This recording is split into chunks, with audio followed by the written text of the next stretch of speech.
കതിരുകൾ കൊയ്യാൻ പോകാം. കർത്താവായ യേശുക്രിസ്തുവിൻ്റെ നാമത്തിൽ എല്ലാ മാന്യപ്രേക്ഷകർക്കും എൻ്റെ സ്നേഹവന്ദനം.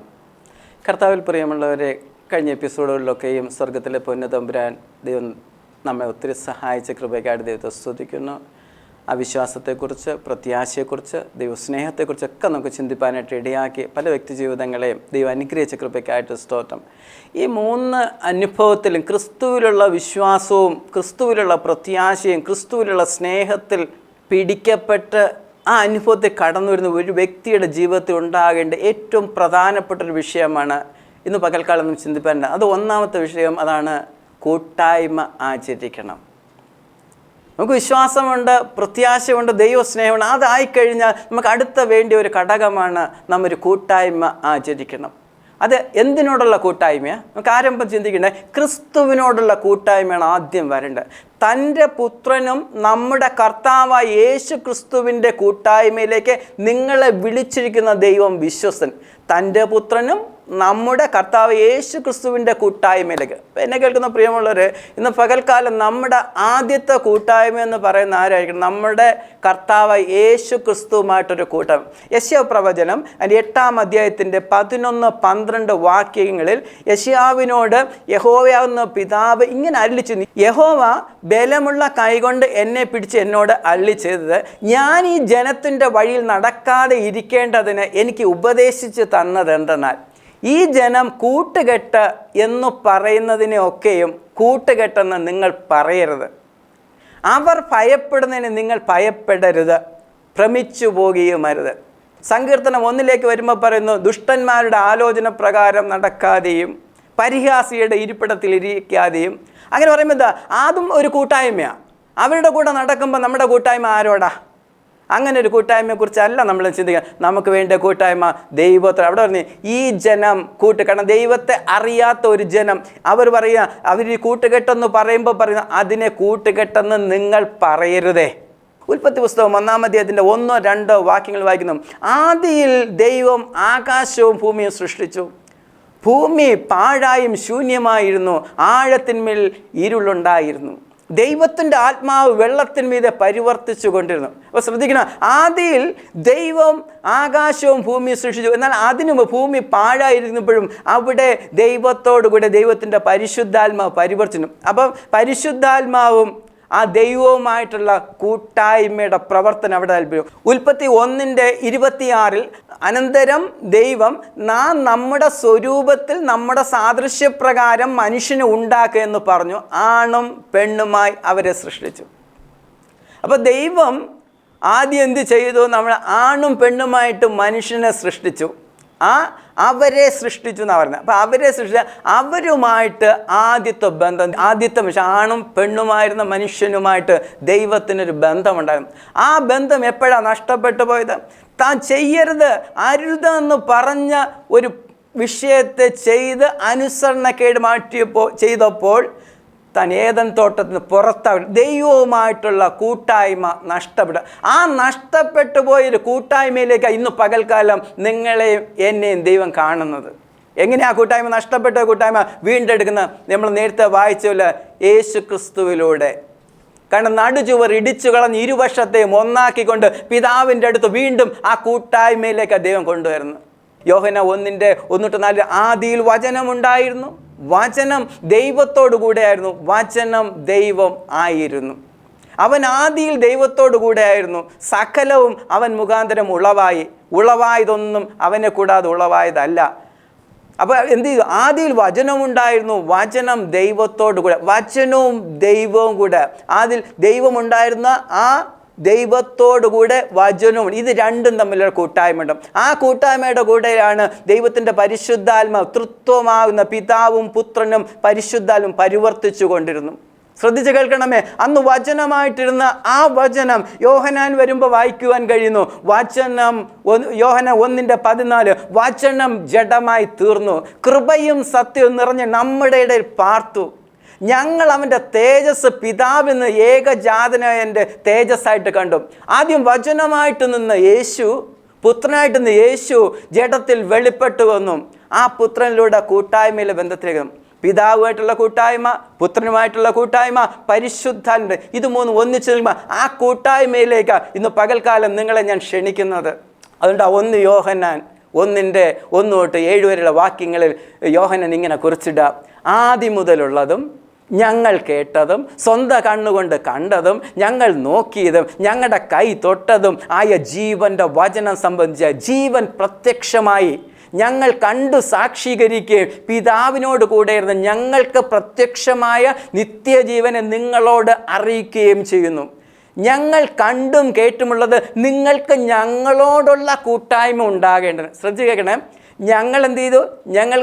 ഞങ്ങൾ കണ്ടതും സ്വന്തം കണ്ണുകൊണ്ട് കണ്ടതും നോക്കിയതും ഞങ്ങളുടെ കൈൻ്റെ തൊട്ടും രുചിച്ചുമായ ജീവൻ്റെ വചനം ഞങ്ങൾക്ക് ആ പിതാവിനോടും പുത്രനോടും ഉണ്ടായിരുന്ന കൂട്ടായ്മ ഉണ്ടെന്ന്. ആ കൂട്ടായ്മ ഉണ്ടല്ലോ കുഞ്ഞുങ്ങളെ, നിങ്ങൾക്ക് പങ്കുവെക്കാൻ ഇതാ യോഹന്നാൻ വെമ്പൽ കൊള്ളുക.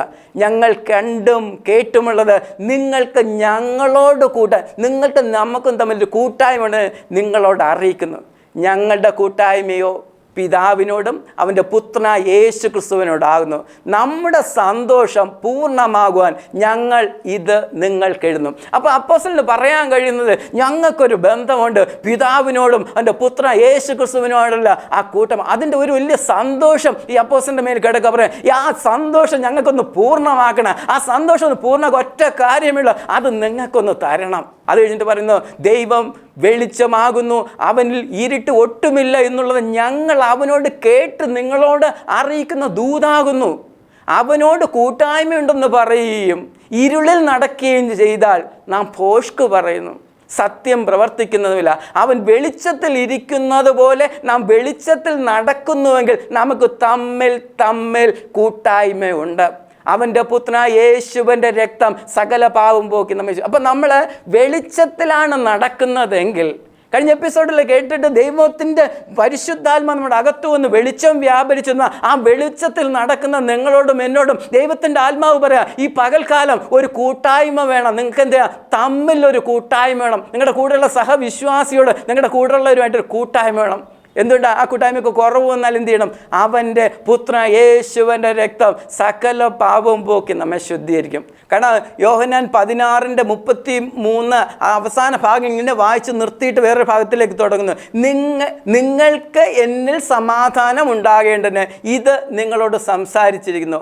ലോകത്തിൽ നിങ്ങൾക്ക് കഷ്ടമുണ്ട്, എങ്കിലും ധൈര്യപ്പെടൂ, ഞാൻ ലോകത്തെ ജയിച്ചിരിക്കുന്നു. കാരണം ദൈവവുമായിട്ടുള്ളൊരു കൂട്ടായ്മയിൽ വരുന്ന ദൈവ പൈതലിനോട് യേശു കർത്താവ് പറയുന്നു, നിങ്ങൾക്ക് എന്നിൽ സമാധാനം ഉണ്ടാകേണ്ടതിന് ഇത് നിങ്ങളോട് സംസാരിച്ചിരിക്കുന്നു.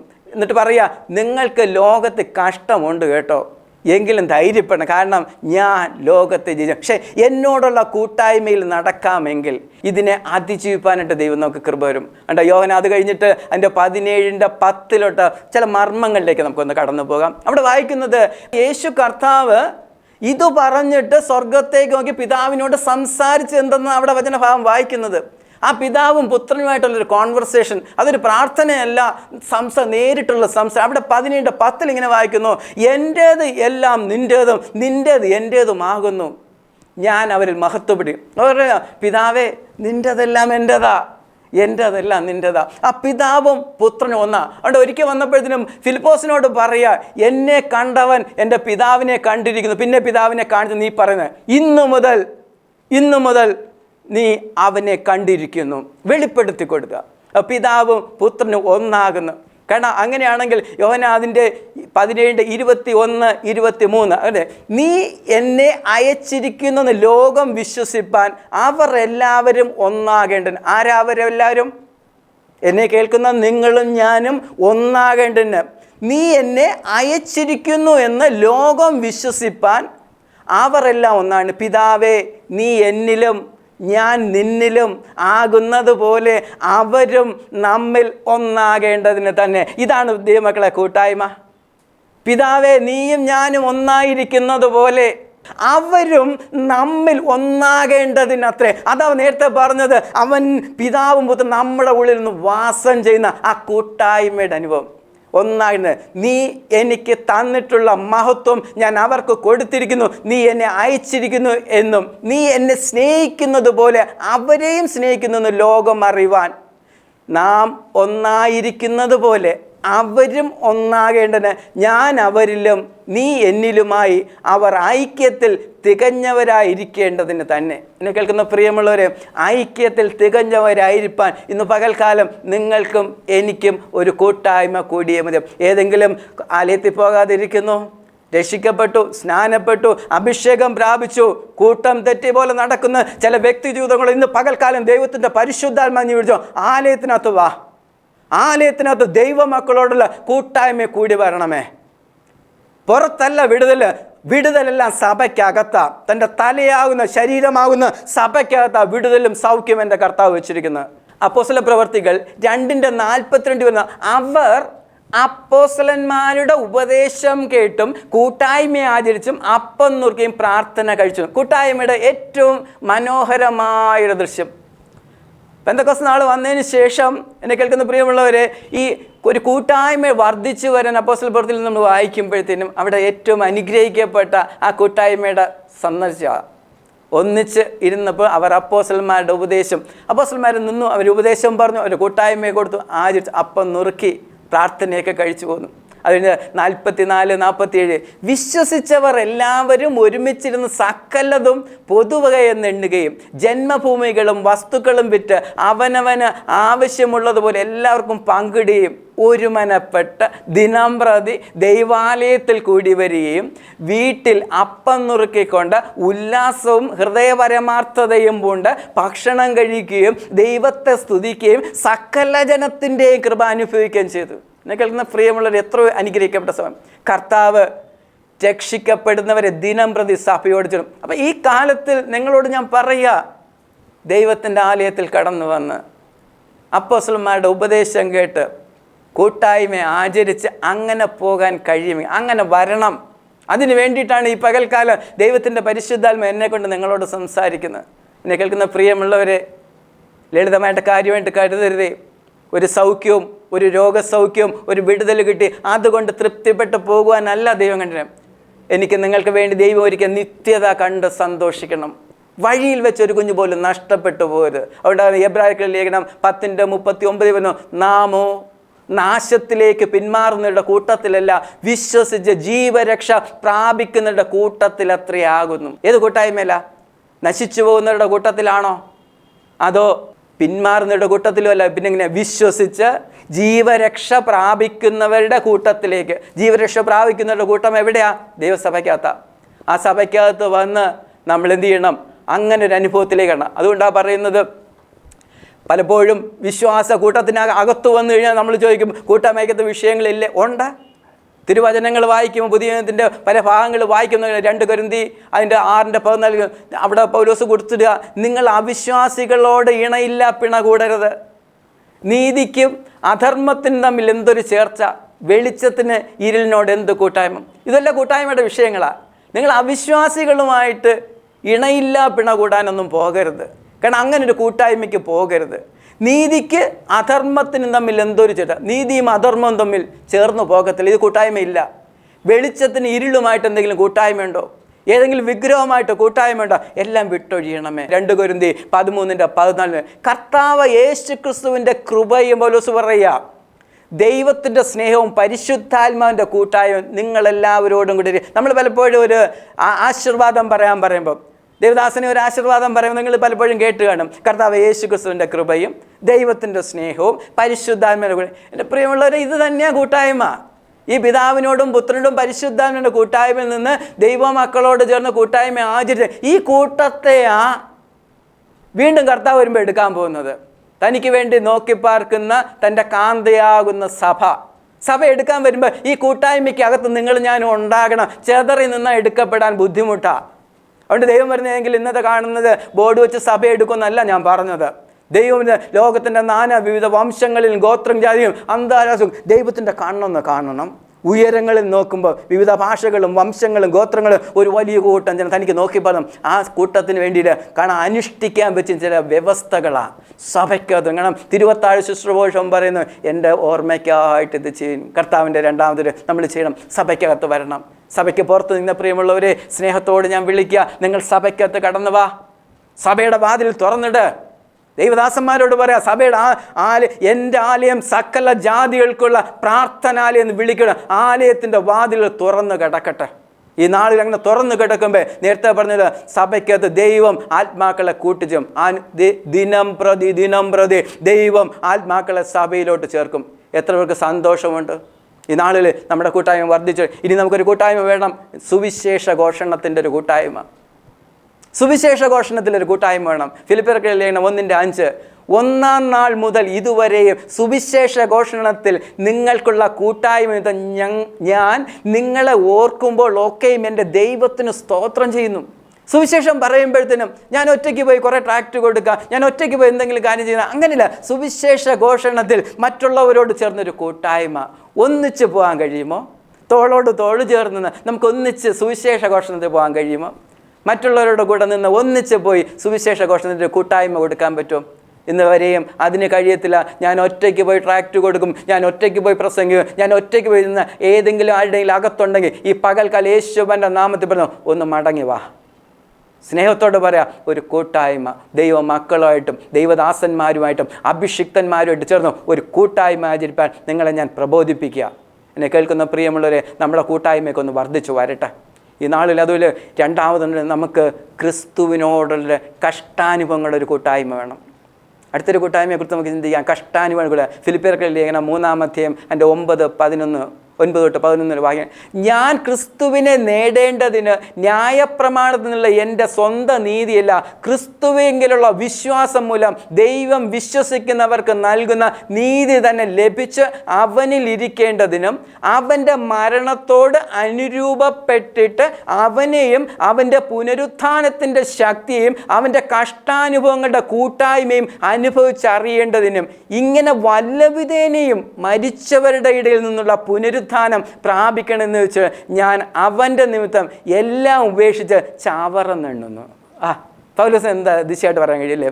ക്രിസ്തുവിൻ്റെ കഷ്ടാനുഭവങ്ങളുടെ കൂട്ടായ്മ എന്ന് പൗലോസിന് പറയാൻ കഴിയുന്ന ഒറ്റ കാര്യം, ഞാൻ പിമ്പിലും പഴയതെല്ലാം ഉപേക്ഷിച്ച് അതിനെല്ലാം ഒരു ചവറ് പോലും. അതുകൊണ്ട് പൗലോസിന് പറയുന്നത്, ഞാൻ പിമ്പിലുള്ളതെല്ലാം മറന്ന് മുമ്പിലേക്ക് ഓടുന്ന പൗലോസിനെ നോക്കണം. എന്നെ കേൾക്കുന്ന പ്രിയങ്ങളെ, ക്രിസ്തുവിനോടുള്ള കഷ്ടങ്ങളുടെ ഒരു കൂട്ടാളിയാകാൻ കഴിയും. 2 കൊരിന്ത്യർ 1:7 പറയും, നിങ്ങൾ കഷ്ടങ്ങൾക്ക് കൂട്ടാളികളാകുന്നത് പോലെ ആശ്വാസത്തിനും കൂട്ടാളികൾ എന്നറിയാൽ നിങ്ങൾക്ക് വേണ്ടി ഞങ്ങളുടെ പ്രത്യാശ ഉറപ്പുള്ളതിനും. കാരണം പൗലോസിന് പറയുന്നത് തൻ്റെ പ്രത്യാശ ഉറപ്പിച്ച് കിട്ടിയത് എവിടെയെന്നാ? നിങ്ങൾ കഷ്ടങ്ങൾക്ക്, ഞങ്ങളോടുകൂടെ കഷ്ടങ്ങൾക്ക് കൂട്ടാളികളാകുന്നത് പോലെ ആശ്വാസത്തിനും കൂട്ടാളികൾ അറിയുന്നത് കൊണ്ട് നിങ്ങൾക്ക് വേണ്ടി ഞങ്ങളുടെ പ്രത്യാശ ഉറപ്പെടുന്നു. ഇനി ക്രിസ്തുവിനോട് കൂട്ടായ്മയിലേക്ക് നമുക്കൊന്ന് മുന്നോട്ട് കടന്നു വരാം. ക്രിസ്തുവിനുള്ള കൂട്ടായ്മ, സുവിശേഷത്തിനുള്ള കൂട്ടായ്മ, കഷ്ടാനുഭവങ്ങളുടെ കൂട്ടായ്മ, പരിശുദ്ധാത്മാവിൻ്റെ കൂട്ടായ്മ, വിശ്വാസികളുടെ കൂട്ടായ്മ. എന്നെ കേൾക്കുന്ന പ്രിയമുള്ളവരെ, ഇന്നുവരെ നമ്മൾ ആ ഒരു കൂട്ടായ്മയിലാണോ? സ്നേഹത്തോടെ ഞാൻ ചോദിക്കുക, നിങ്ങൾക്ക് വേണ്ടി ആത്മാർത്ഥമായിട്ട് പ്രാർത്ഥിക്കാൻ ഒരു 4 സഹോദരങ്ങളുണ്ടോ? നിങ്ങൾക്ക് വേണ്ടി ആത്മാർത്ഥമായിട്ട് കരയാൻ ഒരു 4 പേരുണ്ടോ? അത് നിങ്ങൾ ഒറ്റയ്ക്ക് കരയുന്നവരാണോ? എന്നെ കേൾക്കുന്ന പ്രിയമുള്ളത്, നിങ്ങളോട് ഞാൻ പറയാം, ദൈവത്തിൻ്റെ പരിശുദ്ധന് ഈ നാളുകളിൽ ഒറ്റയ്ക്ക് പോകാനല്ല, ഒരു കൂട്ടമായിട്ട് യേശുവിൻ്റെ ശിഷ്യന്മാരായിട്ട് കർത്താവിൻ്റെ കൂടെ നടക്കാനായിട്ട് നമ്മൾ തീരുമാനമെടുക്കണം. നമുക്ക് ആ ഒരു കൂട്ടായ്മ അത്യന്താപേക്ഷ. നമ്മൾ നേരത്തെ കേൾപ്പിച്ച കഴിഞ്ഞ 3-4 എപ്പിസോഡിൽ നമ്മൾ ചിന്തിച്ചുകൊണ്ടിരുന്ന വിശ്വാസവും പ്രത്യാശയും സ്നേഹം അതെല്ലാം ലഭിച്ചു വരുന്ന പ്രിയമുള്ളവരെ, നിങ്ങളോട് ഞാൻ പറയാം, നിങ്ങൾ ഇനിയൊരു കൂട്ടായ്മയിലേക്ക് വരണം. നിങ്ങൾ തുടർമാനമായിട്ട് എപ്പിസോഡ് കണ്ടുകൊണ്ടിരിക്കുമ്പം നിങ്ങളെ പടിപടിയായിട്ട് ദൈവം വളർത്തിക്കൊണ്ട് നിങ്ങളുടെ അകത്ത് ഈ കേൾപ്പിക്കുന്ന വചനം ഹൃദയത്തിൻ്റെ മാംസഫലകമേൽ ദൈവം എഴുതിത്തരും. അത് 30, 60, 100 മേനിവിളയും യേശുവിൻ്റെ നാമത്തിൽ ജയമെടുക്കുന്നു. കർത്താവേ, ഞങ്ങൾ ഈ പ്രിയമക്കൾക്ക് വേണ്ടി നമുക്കൊന്നിച്ച് പ്രാർത്ഥിക്കാം.